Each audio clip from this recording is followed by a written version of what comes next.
Hello everybody, welcome back to Best Life and Beyond. Coming to you from the downtown Disney district. I was going to come to do basically an update today on downtown Disney, as well as a kind of a rumor about an opening date that's been floating around via Mice Chat and some other channels, that there was a potential new rumor about an opening date.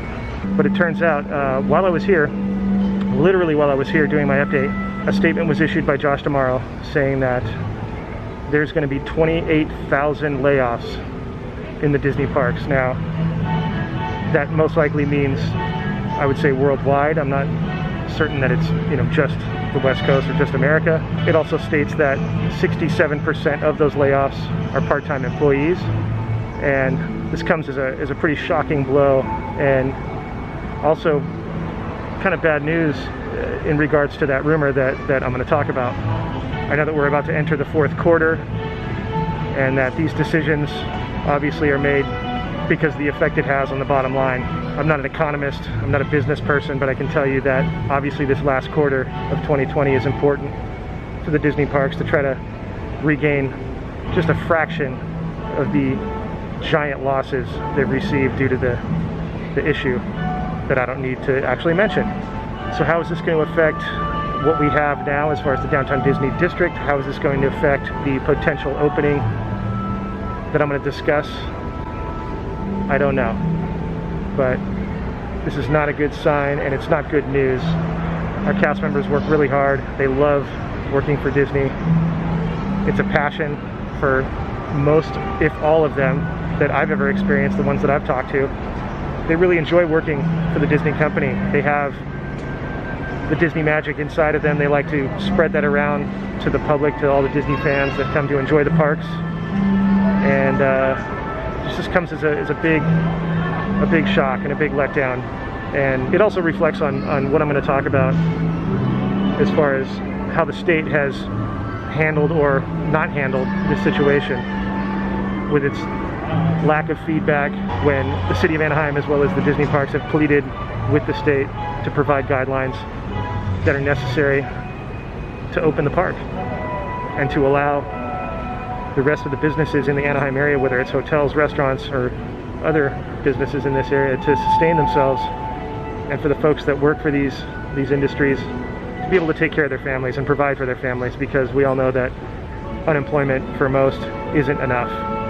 It's helpful, but it just isn't enough. I think these people like to work, and they like their jobs, and they like to provide magic for people, and they're hard workers, they're dedicated people, and this just it's a very sad, unfortunate thing, and I don't like reporting this to you guys. I like to keep it positive. So we are going to do a Downtown Disney update as well. We're not going to ignore the magic that still exists. We're going to try to keep that alive for you guys. But I definitely wanted to update you on that as the news just came in, and it shocked me, and I wanted to share it with you. So I'm going to discuss the rumor of the potential opening date that we've been hearing, the latest rumor. There's been so many. So we'll talk about that. I don't want to lose hope based on this. This is obviously a financial decision that has to be made, as the losses are exponential at this point. Tell me what you think in the comments about this terrible news that just dropped. But again, I don't want to be just the bearer of bad news. I want to provide some magic, keep the Disney alive. So we're going to do a little update. Before we get started, I've got to go into Starbucks and get myself something to drink, because it's hot and I need a refresher, literally and figuratively. Hi, how are you? Can I get a venti, very, very hibiscus with black tea instead of water? Oh, that sounds like a really good combination. Oh, thank you. Of course. Would you like a straw? I'm good to go, man. Thank you. Cheers. All right, I don't want to sip and stroll. It's kind of a violation. So I'm going to head over to this little bench.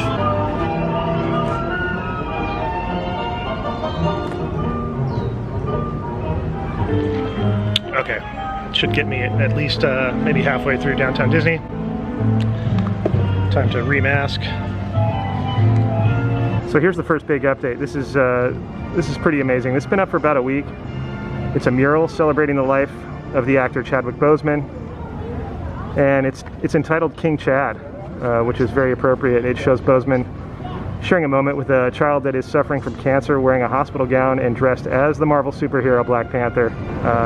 Pretty endearing, and it's a big deal because people are taking their photos in front of it and, you know, giving their respect to Chadwick, who passed so suddenly, and you know, he kept his illness from everybody, which was pretty honorable. We're so sad that this happened, but what a fitting tribute here at Downtown Disney. Also, ESPN Zone is hosting another kind of a merch event. I believe it's a reservation-only type of event for some specialized merchandise. I'm told some Halloween haunted-style merchandise that we are receiving over here at the ESPN Zone. I'd venture to say that this is one of the light days. Tuesday, Wednesday are generally the lighter days here as far as crowds are concerned. All right, they've definitely added these. They're almost corn looking. Maybe that is corn. It looks a lot like a corn husk type of plant, as well as some fall colors here. Look at these nice autumny looking flowers that they've added. We heard they were going to do some decorations, but we haven't seen anything yet. We've only seen it in the form of horticulture, which I'm happy about. So is our little bird friend there. You enjoying it? It's very excited. More fall colors represented right there. Kind of pumpkin-y. Star Wars Trading Post still looking pretty much the same as far as I can see. Home Store's been definitely representing with the Halloween and fall festivities. A lot of orange going on there. And don't forget about the boards. Salt and Straw getting in on the Halloween and autumn festivities. They are offering an apple harvest series.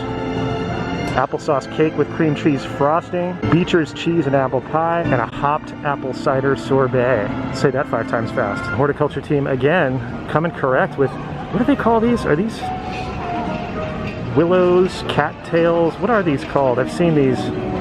They're very fall looking. I heard somebody saying, is that corn on the cob? Because it kind of looks like corn. I get it. That makes sense.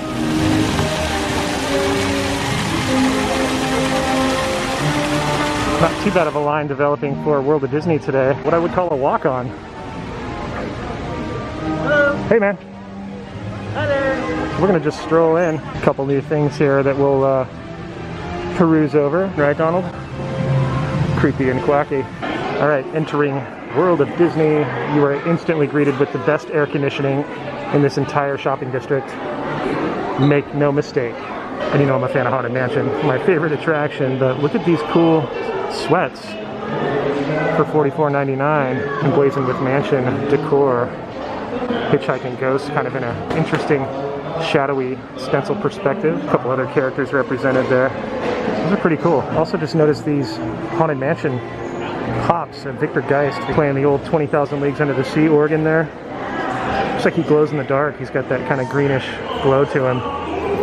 That's pretty cool. I don't recall if I ever showed this to you guys, but this Boba Fett helmet for $119.99 with the retracting mechanism on there. It's pretty cool.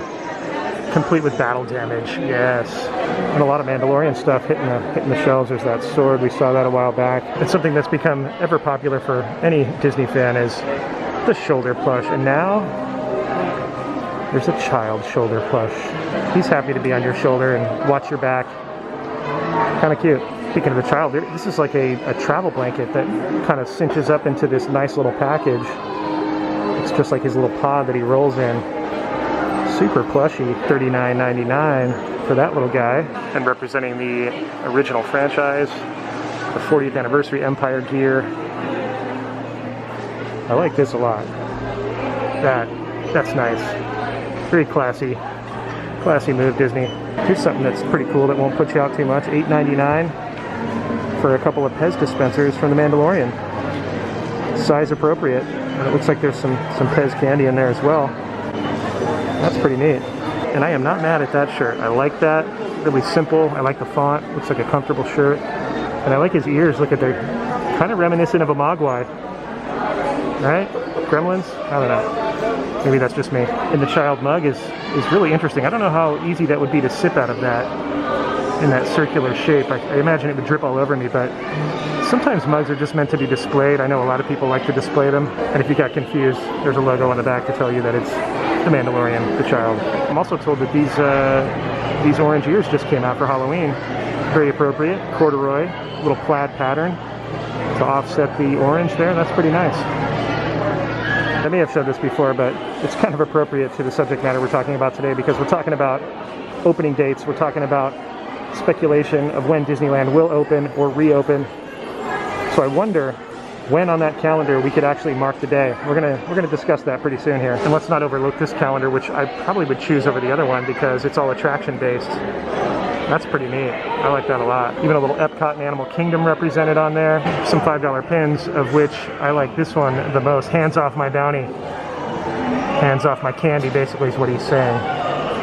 I love these Skellington mugs. It's the sinister Skellington too. He means business, which is appropriate for if you're having your coffee in the morning, like don't talk to me till I've had my coffee kind of vibe, right? All right, that was a good little peruse. Let's head back out. See what else we can find. See, that's a pro tip coming in here midweek, strolling right in, no reservation.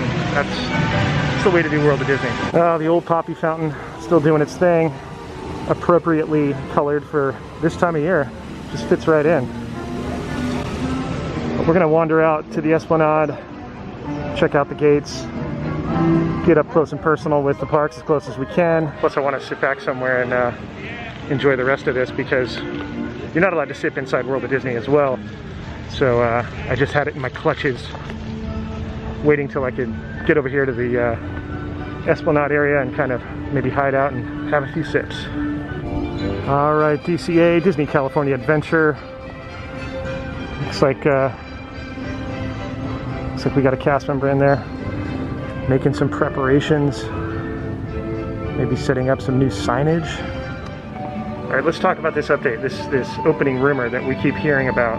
Obviously, the city of Anaheim has pleaded with the governor to offer up guidelines that are necessary to put over 260,000 people back to work in the Anaheim area, as well as obviously Disney cast members included. But let's not forget that there are a number of hotels, businesses, restaurants in this area that rely solely on Disneyland being occupied. And the amount of taxes and revenue that are generated from those businesses as well as Disneyland are a major part of the revenue that sustains Anaheim and some of the surrounding cities. And that would seem obvious considering the size of Disneyland Resort and the amount of people that pack this place year-round. Also, let's not forget that this has been closed for over 6 months. 6 months. So the amount of revenue lost is substantial. And the amount of families and people that are affected by this is also a substantial number. I also think it's fair to say there's a lot of criticism based on the fact that some people are saying theme parks are not a necessary essential to survival. But I beg to differ because, like I said, over 260,000 jobs are at stake. That's people's livelihood and income until they pay their rent. So I do think it's essential. Nothing about that is non-essential at all. Sure, will we have fun going into theme parks, getting on rides, having a good time? Sure. And some would say that that is essential to mental health for folks. Mine definitely included, but to be fair, there's more at stake here than just people going into a theme park and having a good time. The revenue of the city is suffering, and if that is important to the governor, then those guidelines should be given to Disneyland. Now there's a coalition that is comprised of a few theme parks, including Disneyland, that has pleaded and also gone so far as to make a commercial, you know, expressing to the public, to everybody, how important this is and what it actually means. Also worth mentioning, the president of Disneyland, Ken Potrock, not sure if I'm saying your name right, I apologize sir if I've massacred your name, Potrock, as well as Josh D'Amaro have pleaded and expressed to the state of California that we are ready. We have proven that we can responsibly open this park. And they have. Florida's been open for over 2.5 months. They've done a great job, and what I'm hearing from people I know and in general is they say they feel more safe than when they're at Target or IKEA, from my personal experience. I was at IKEA and it was a pretty scary nightmare. It was a free-for-all in there and I was getting run into left and right. So I don't think at this point it's about health and safety because they've proven that they can do it. All the measures that have been already put in place, standing by to implement a safe process for everyone to enter and for all these folks to go back to work and sustain their families and feed their families. Another point I want to make is, now are there more pressing matters than opening Disneyland Park that are distracting our state from doing what they need to do and providing us with guidelines? I would almost say the fires could have been a reason to maybe be distracted and not be able to provide those guidelines. The governor has a job that involves multiple tiers, multiple layers, and he's expected to act on all of those things, and especially when you're talking about jobs and people's livelihoods. All right, let's get down to the nitty-gritty. Let's talk about that date that's been rolled around. Mice Chat announced it. That's where I saw it. They usually have a lot of good sources and info. You know, whether it's valid or not, who knows? We've had so many rumors since obviously the original July 17th rumor, Disneyland's birthday. That one hurt, but regardless, we're here. Now it is just about October. Today is Tuesday, September 29th. Just a few more days left in the month here. And we're still awaiting guidelines. And the new date that's being thrown around, as you may have heard, is November 6th is the new rumored date for a Disneyland opening. Now, a lot of that has to do obviously with the state of California and them providing guidelines, which they've been asked numerous times for. We've gotten kind of the same answer, or they've gotten kind of the same answer. First, the governor had said very soon, and more recently he has said very, very soon. He just kind of added he added the same adverb. Can you add an adverb? I guess, well, he did, so I guess you can. We're not sure what the governor means by very soon, as far as what he's thinking as far as very soon. Is that a couple of weeks? Is that a month? We don't know. It's really hard to tell. There's another interesting part about November 6th, and something that people don't like to talk about. It's very sensitive. It's ironic that it's a couple days after the election. Now, does that have something to do with it? I don't know. I am not an expert. I'm not a politician. I'm not a person who understands a lot about politics, so I can't really weigh in on that. But that's been thrown around quite a bit for months and months now. The fact that the new potential opening date is after the election, is there something to that? I don't know. Let me know what you guys think in the comments. I don't dare venture to guess. I work in the entertainment industry. Again, I do not know why or how politics would have a play in this. Anyways, if in fact November 6th is that date, that would mean that at some point in, I don't know, mid-October, maybe early October, cast members would have to be brought back and trained. There's OSHA requirements for safety. A lot of stuff has to happen. Now, have these things been happening and we don't know about it? Not sure. We know that there's been a ton of activity in the park, and so the speculation of that date, hard to say whether it's valid or not. I really don't know. We've been holding on to a lot of speculation ever since the city of Anaheim pleaded with the governor to provide some guidelines. Now, these guidelines, I would imagine, are pretty standard as far as things go, since there are multiple states that have already provided those guidelines.